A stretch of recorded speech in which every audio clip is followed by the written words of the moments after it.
Timotheo wa kwanza 2:1. Timotheo wa kwanza inasema 2 na mstari wa kwanza. Basi hizo ilikuwa ni salamu. Basi kabla ya mambo yote nataka dua. Atini nataka dua na nini? Na sala na maombezi na shukrani zifanyike kwa ajili ya watu wote. Tutaanza kwa kuomba. Lazima kila kitu tuanze kwa maombi. Hata biashara zako unaanza kwa maombi. Kama unatumia tunguli. Tunakushukuru Baba yetu wa mbinguni kwa sana wakati kama huu kutupa nguvu ya kutuwezesha kufika mahali hapa kwa ajili ya kunena neno lako. Baba, tunakuomba tukanene kama ulivyotutuma. Tunene neno lako bila hofu wala kificho. Lengo letu Bwana tuweze kuhubiria Injili na watu wako waweze kuokolewa. Wezesha msikilizaji asikie neno lako na kulitafakari ili uweze kumwandaa katika ile siku ya mwisho. Jina lako litukuzwe kwa jina la Yesu Kristo. Amina. Amen. Sasa tunaweza tukaanza. Maana mama nilikuwa nahubiri naona hata mambo hayaji. Kumbe changamoto ilikuwa ndio hiyo. Changamoto lazima ina nini? Itatuliwa haraka. Kwa hiyo mtumaji, tumeona kwamba Yesu ni mwana wa Mungu, si ndivyo? Kabisa. Sasa nisaidie Yohana 3:16. Nianzie hapo. Yohana 3:16 inasema inabidi watu wajue, inabidi watu wafundishwe. Kuna kitu inatakiwa watu wafundishwe wakijue. Sasa nisaidie 3:16. Inasema kwa maana jinsi hii Mungu ati nini? Kwa maana jinsi hii Mungu aliupenda ulimwengu hata akamtoa mwanawe wa pekee ili kila mtu amwaminie asipotee bali awe na uzima wa milele. Kwa hiyo Mungu aliupenda ulimwengu akamtoa mwanawe pekee. Mungu aliupenda ulimwengu akamtoa mwanawe pekee, na kila atakayemwamini ataokolewa. Kila atakayemwamini ataokolewa, hatapotea. Yule asiyemwamini atahukumiwa, asiyemwamini atahukumiwa. Sasa sisi hatuwezi tukajua mambo haya tusije kueleza katika mji huu. Msomaji niko. Sasa kwa nini kwanza Mungu anamtoa mwanawe? Kwa nini kwanza Mungu anamtoa mwanawe? Kwa nini Mungu amtoe mwanawe? Msomaji niko. Hebu nisaidie Mwanzo 3:1. Mwanzo 3:1. Kwa nini Mungu amtoe Yesu aje afe? Maana watu wanasema Yesu alitufiria msalabani. Yesu alikufa kwa ajili ya dhambi. Sasa lazima tujue kwa nini Mungu alimtoa ili afe. Kwani lazima ujiulize, kwani lazima Yesu afe ndio tuokolewe? Kwa nini Mungu amtoe ili afe? Soma andiko. Inasemaje? Basi nyoka ati nini? Basi nyoka alikuwa mwerevu kuliko wanyama wote wa mwitu waliowafanya Bwana Mungu. Endelea. Akamwambia mwanamke, ati hivi ndivyo alivyosema Mungu, msile matunda ya miti yote bustani.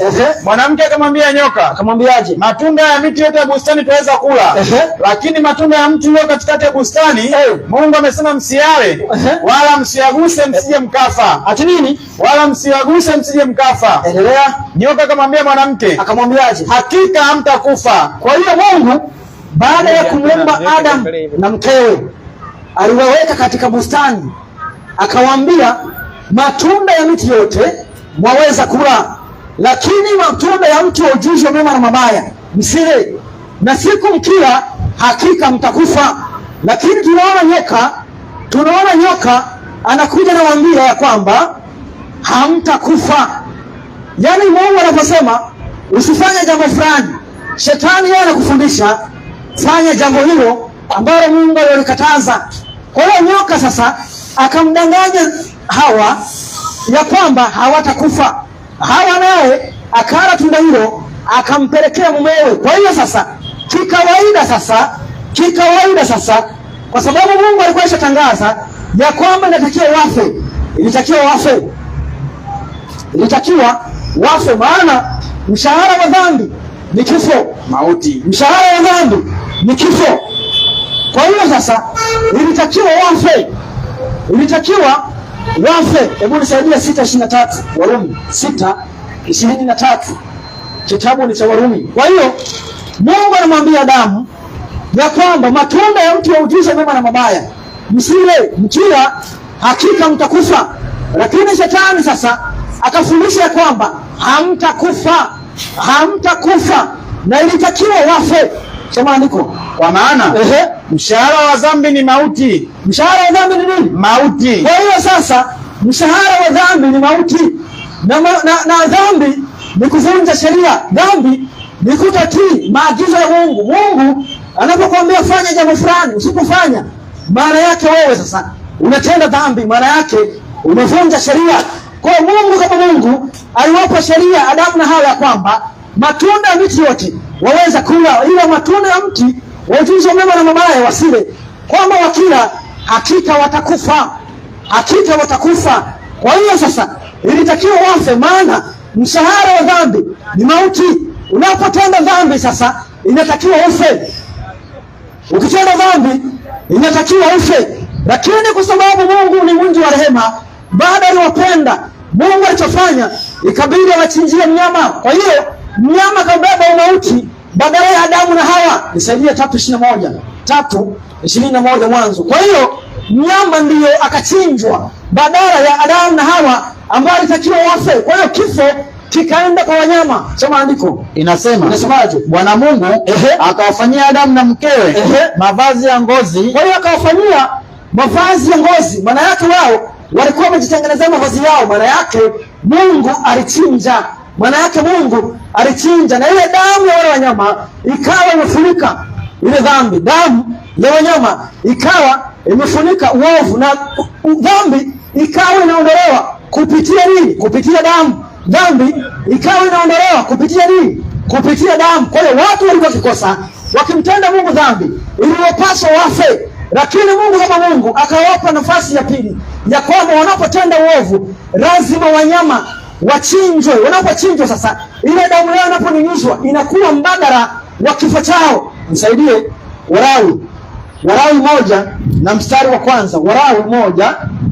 1:1. Kwa hiyo Mungu akawa ameruhusu sasa kifo kiende kwa wanyama, na mnyama hakupaswa kuchinjwa, mnyama hakupaswa kuuawa, lakini kwa ajili ya dhambi mnyama kachinjwa. Soma andiko. Inasemaje? Bwana akamwita Musa na akasema naye kutoka katika hema ya kukutania, akamwambia nena na wana wa Israeli uwaambie, mtu wa kwenu atakapomtolea Bwana matoleo, mtatoa matoleo yenu katika wanyama wenu wa mifugo. Kwa hiyo matoleo yakawa katika wanyama, maana yake mnyama lazima chinjwe. Soma mstari wa 4. Inasemaje? Kisha akaweka mkono wake juu ya kichwa cha hiyo sadaka, baada ya kuleta hiyo sadaka ya wanyama ya kuteketezwa, nayo atakubaliwa kwa ajili yake, ili kufanya upatanisho kwa ajili yake. Kwa hiyo damu ilikuwa inatumika kufanyaje? Upatanisho. Damu ilikuwa inatumika kufanyaje? Upatanisho. Waibrania 9:22. Waibrania 9 na ule mstari wa 22. Hapa ni neno na andiko. Sio andiko moja. Maelezo yanakuwa kibao. Hiyo sio Injili, ni stories za wachungaji. Soma andiko. Inasemaje? Na katika Torati. Katika nini? Torati. Karibu vitu vyote usafishwa kwa damu. Usafishwa kwa nini? Kwa damu. Pasipo damu, na pasipo damu kumwagwa hakuna ondoleo. Ndio andiko. Inasemaje? Na katika Torati karibu vitu vyote usafishwa kwa damu, na pasipo damu kumwagwa hakuna ondoleo. Kwa hiyo katika Torati vitu vyote vinasafishwa kwa damu, vinasafishwa kwa damu, na pasipo damu kumwagwa hakuna nini? Hakuna ondoleo la dhambi. Na ndio maana walikuwa wanatoa sadaka kwa kutumia wanyama. Walikuwa wanatoa sadaka kwa kutumia nini? Wanyama. Lakini sasa uovu wa wanadamu ulipozidi, hakukuwa na dhabihu ya kuweza ya kuteketeza na kuondoa dhambi za watu. Maana watu walitenda ukufuru kiasi kwamba dhabihu Mungu hazikumpendeza. Ilitakiwa ulimwengu uangamizwe kama kipindi cha Sodoma na Gomora, au kama kipindi cha Nuhu. Kwa hiyo ulimwengu ulitakiwa uangamizwe. Mungu kama Mungu sasa, kwa sababu anaupenda ulimwengu, ikabidi mtoe Yesu Kristo mwanawe ili afe. Wewe unaweza kumtoa mtoto wako afe kwa ajili ya watu wengine? Unaweza kumtoa mwanao afe kwa ajili ya watu wengine? Akipigwa na jirani tu. Tunapigana. Tunapambana. Kwa hiyo Mungu kama Mungu akamtoa mwanawe Yesu Kristo ili afe. Rudia 3:16 Yohana. 3:16 Yohana. Kwa maana jinsi hii Mungu aliupenda ulimwengu hata akamtoa mwanawe wa pekee. Unaona? Kwa hiyo akamtoa mwanawe pekee. Ushike hiyo pekee, ushike hiyo pekee. Kwa Mungu kama Mungu akamtoa mwanawe pekee. Mungu akamtoa mwanawe pekee, na tunaona mwanawe pekee ni Yesu Kristo. Kwa hiyo sasa lazima uamini ya kwamba Yesu Kristo ni mwana wa Mungu, na kuna Mungu aliyemtoa mwanawe Yesu Kristo. Wengine wakaja wakatufundisha ati Yesu ndio yule Mungu. Tunaruhusu maswali, uje utuonyeshe kwamba Yesu ndio yule Mungu. Sisi tunafundisha Yesu ni mwana wa Mungu, Mungu ni baba yake na Yesu. Nisaidie 19 Warumi, 19 Warumi. Kwa hiyo Mungu kama Mungu akamtoa Yesu Kristo ambaye ni mwanawe ili aje afe. Kwa hiyo Yesu kama Yesu akafanyika kafara badala ya wanyama, akafanyika kafara badala ya mifugo. Soma andiko inasema, wengine wanakataa ati Yesu si mwana wa Mungu.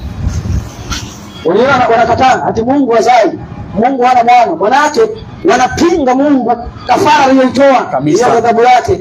Utaomba siku anakuja, utaomba ardhi ikufukie, isifunike asili yake. Soma andiko inasema, inasemaje? Kwa sababu ukimkiri Yesu kwa kinywa chako, ukimkiri Yesu kwa kinywa chako ya kuwa ni Bwana, ya kuwa ni Bwana, na kuamini moyoni mwako ya kuwa Mungu, ati Mungu, lazima ukiri Yesu ni nani? Bwana, na uamini ya kwamba Mungu alimfufua katika wafu, utaokoka. Utafanyaje? Utaokoka. Wewe unaamini kwamba Yesu Kristo ni nani? Ni Bwana. Yesu Kristo ni nani? Bwana. Na kuna Mungu aliyefanyaje? Alimfufua katika wafu. Warumi 2:9 na Wafilipi 2 na ule mstari wa 9. Wafilipi 2 na ule mstari wa 9. Kwa hiyo lazima kuamini kwamba Yesu Kristo ni Bwana na Mungu alimfufua.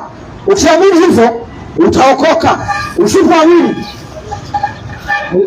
wenzetu wanakuambia finari jehanamu halina fiha abadan, kauka utajaza tu. Soma andiko tena, inasema, anasemaje?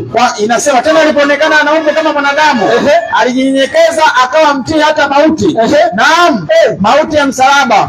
Kwa hiyo tena Mungu, kwa hiyo tena Mungu alimwadhimisha mno. Kwa hiyo Mungu alimwadhimisha mno. Mbali nani? Akamwadhimisha mno Yesu Kristo. Akamkirimia jina, akamkirimia jina. Kwa hiyo kuna Mungu aliyemwadhimisha akamkirimia jina kabisa, lile lipitalo kila jina, ili kwa jina la Yesu, kwa jina la Yesu, kwa jina la Yesu, kwa jina la Yesu, kila goti lipigwe, la vitu vya mbinguni na vya duniani na vya chini ya nchi, na kila ulimi ukiri ya kuwa Yesu Kristo ni Bwana. Kwa nini? Kwa utukufu wa nani? Wa Mungu Baba. Kwa hiyo alimwadhimisha mno, akamkirimia kila jina, na jina hilo ndilo wanadamu tumepewa. Jina hilo ndilo wanadamu tumepewa. Hebu nisaidie Matendo 4. Matendo 4:11 na 12. Jina hilo ndilo tulilopewa. Kwa hiyo kwa jina la Yesu hakuna pepo, hakuna jini, hakuna chochote kinachopenya, hakuna tunguli wala chochote. Soma andiko inasema, inasemaje? Yeye ndiye jiwe lile lililodharauliwa, nanyi ndiyo waashi, nalo limewekwa kuwa jiwe kuu la pembeni, wala hakuna wokovu katika mwingine. Hakuna nini? Wokovu katika mwingine. Hakuna nini? Wokovu katika mwingine awaye yote, kwa maana hapana jina jingine chini ya mbingu walilopewa wanadamu litupasalo sisi kuokolewa kwalo.